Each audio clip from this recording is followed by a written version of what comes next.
So I'm Lois van Baarle. In Dutch, that's Lois van Baarle. Online, I'm known as Loish. And I studied animation and sort of went into character design after graduating animation. I've always been a digital artist. I've always drawn on the computer. That's been my main fascination. So almost all the art that I make is on the computer and using the sort of tools of the computer to get the most out of my workflow. I'm very active on social media. I also give workshops. I try to share as much knowledge as I can. I have 2 books out that also showcases my art and gives tips and advice and tutorials as well. I've been drawing my whole life. I'd say that as a little kindergarten kid, I was like really I just loved getting the positive feedback from my teachers and from my classmates saying that I was a good artist. So that's really that's where the momentum started, and I just drew very intensively my whole life. And I became very obsessed with drawing. I'd say at the age of 15, 16 is when I discovered a bunch of new influences that really impacted me. And I started drawing very intensively. And that's when I'd say I really became an artist. I've always been really into drawing people and characters. I think it's in my latest book, the sketchbook of Loish, I went back to some of my journals from 3rd grade, because we always had to write in the morning and make some drawings. And I scanned a bunch of those old drawings, and I noticed that essentially I've been drawing the same thing even since I was 8 years old, just lots of characters, lots of princesses, mermaids, that kind of thing. And that's always been the thing that I noticed and that I liked the most. I grew up watching, Disney princess movies, and the characters have always just been that's just what I'm most fascinated by, and I've never really questioned it. It's always just been the thing that I find most interesting, like the character first and foremost, and then anything that supports the character or enhances the character. That's what I like to see, and that's what I like to draw. I'm really somebody who likes to draw, I focus a lot on getting a mood and a feeling down, because I really like to have a workflow. I draw really for my own, because I really enjoy it. That's the most important thing to me. I'm not really big on always, I want to improve, but I'm not always big on challenging myself or generating a lot of story material or pushing myself really far out of my comfort zone. Usually I draw as a form of therapy, just to relax and to enjoy the process and enjoy the aesthetic pleasure of colors and shapes. And so I'm usually trying to capture a mood. I'm trying to capture that feeling of feeling comfortable and feeling in a gentle creative flow. So when I'm drawing these characters, I don't focus too much on all of the elements around it. I just want to use the design elements to enhance that mood. I'd say I see my characters as outside of myself. I really want them to be carefree in a way, sort of floating in their own world. So I see them as something that is a stand-in for a person experiencing something, but not me. So I don't really identify with them that much. It's more that I just want to arrange everything so that it feels dreamlike and just poetic. But I see them as sort of kind of generic characters that just convey that mood and that people can sort of create their own story for and generate their own meaning for. A lot of people are inspired by my work, I think, because it gives them a good feeling. And a lot of the feedback that I get is that my work inspires them to draw themselves. And I think that has a lot to do with the fact that I think you can see in my work that I enjoy it and that I really don't put too much pressure on myself, and I allow it to evolve in the direction that it evolves on its own. And people feel that sense of artistic freedom, and they feel free to do their own thing or find their own thing. I try to have I share a lot of information about my workflow as well, and I always try to emphasize that your workflow doesn't have to be difficult. You don't have to get stuck.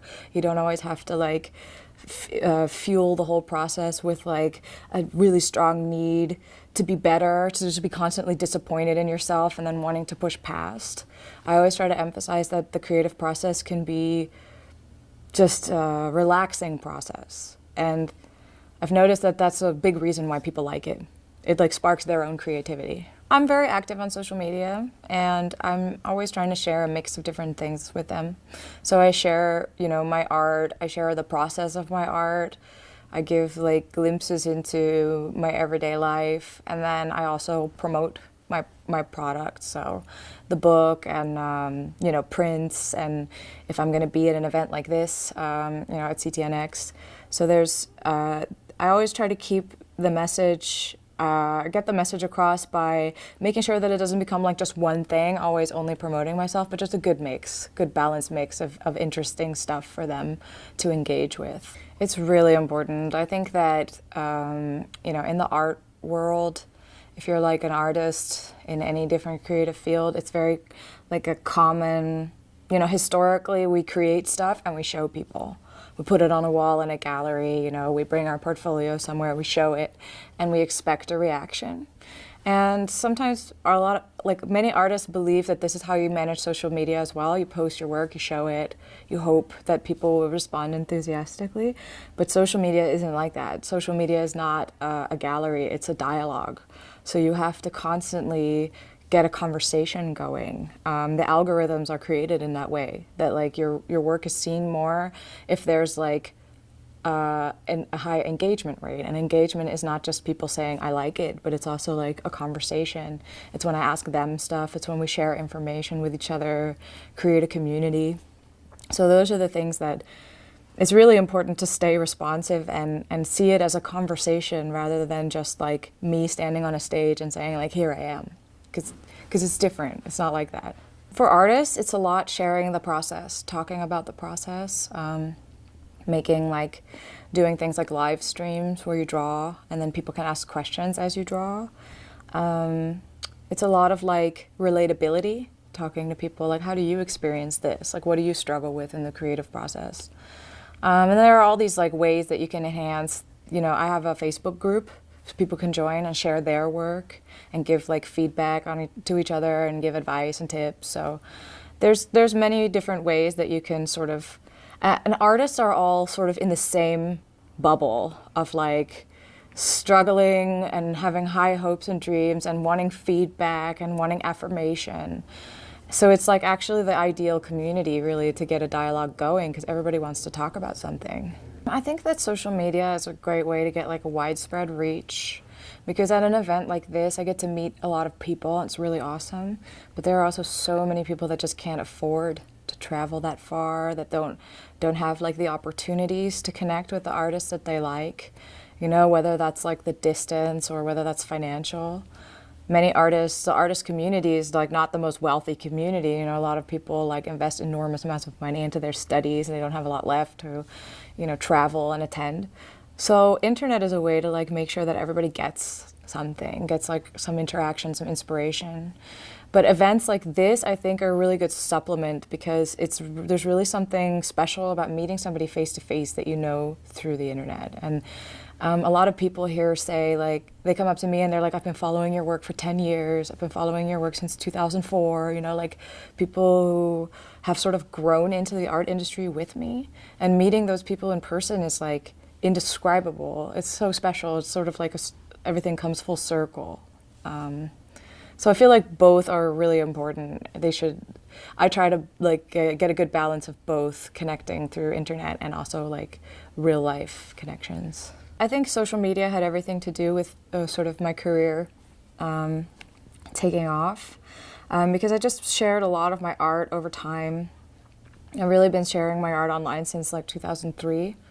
So it's been a long time and my work gets a lot of exposure through that. And I think the most interesting thing that really led to my career taking off is that people who've been following my work since they were young, since they were like maybe in high school or in art college or whatever, all sort of like, grew up and developed their own careers and ended up becoming maybe an art director at a studio or becoming like, I got a really great job with Guerrilla Games developing Aloy for Horizon Zero Dawn, and the reason that Guerrilla Games heard about me is because a UI designer who worked there knew my work and he had followed my work for a long time, and then he recommended me to the art directors, and then that's how that works. So I mostly got like the jobs that I really enjoy the most now just through social media exposure and just by having like a really wide, like a very broad network of people who know my work. It really evolved over time that way. It's people associate my work with me, and there are people who draw like me and who make similar kind of stuff, and there's people who kind of, there's some people who would steal my work and put it on t-shirts without my permission, but it doesn't really take away from my success because people are following my art and my process, and they want to hear from me personally. It's not the art alone that is the reason why people support me by buying my books and it's not just because it's a pretty picture that they like. It's because they follow me on social media. They have an idea of who I am. They might have gotten advice from me or tips. It's a bigger picture. And I think that's the best way for me to deal with it is just remember that that's what it's about. It's what you make as an artist is not just your idea. It's not just your one drawing that you made. It's everything. It's your whole identity as an artist. And nobody can take that whole identity. Nobody can take like all the growth you've experienced and all of those inspirations that you've built up and your history as a person away. That's something that only you have. And it's really dumb to get hung up on like one phone case with a picture stolen or like somebody who used a wallpaper. That's not what it's about, That's my point of view. Right. I really love having structure and a clear brief. That's what I like the most. Because I really don't like to, when I'm working for a client, they usually have some idea of what they don't want, what they do want. And then if they like let the artist freely explore, usually the artist, in my experience, they end up like really going in circles with the design process or not really knowing what they, like a clear brief is the best way to work because then both parties know what they want. And sometimes when they're like, well, try anything, you try something and then they're like, well, we don't want that. Maybe a little bit of this. And then it gets like so. It's usually the only reason why there is no clear brief is because the client doesn't know what they want. And those are always the worst projects to work on. I never planned to be a character designer. It never occurred to me that was like a direction I could go in. So when I was started being asked to do character design, I was like, oh, this makes sense. This is what I do. Like, I didn't even realize. I thought I was just making some drawings, illustrations. And then I suddenly realized that character design is what I've been doing all this time, like creating characters that have a certain look, have a certain attitude, and then people think of, the backstory, just something that sparks the imagination. And it's very different working for a client than my personal work because the client has all these needs, has all the, there's usually, especially in games and in toys, I work a lot for Lego as well. There's like this process of testing the design and going through many iterations, finding out what works and what doesn't. And it's sort of scientific almost.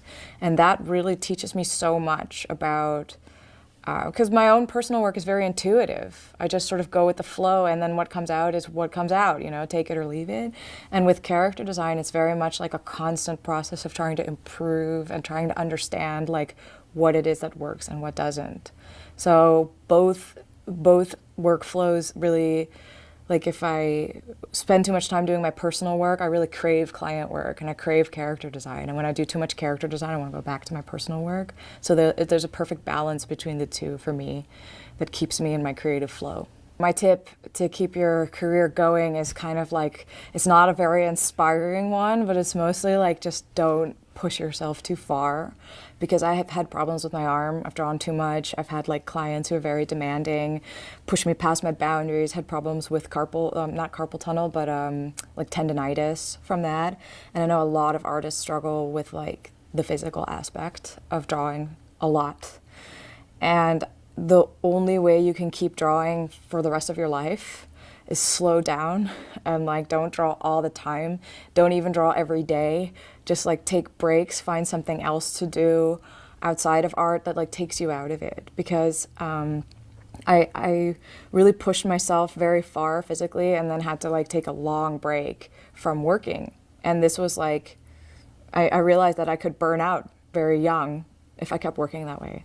So it's really important to slow down and don't let it kill you.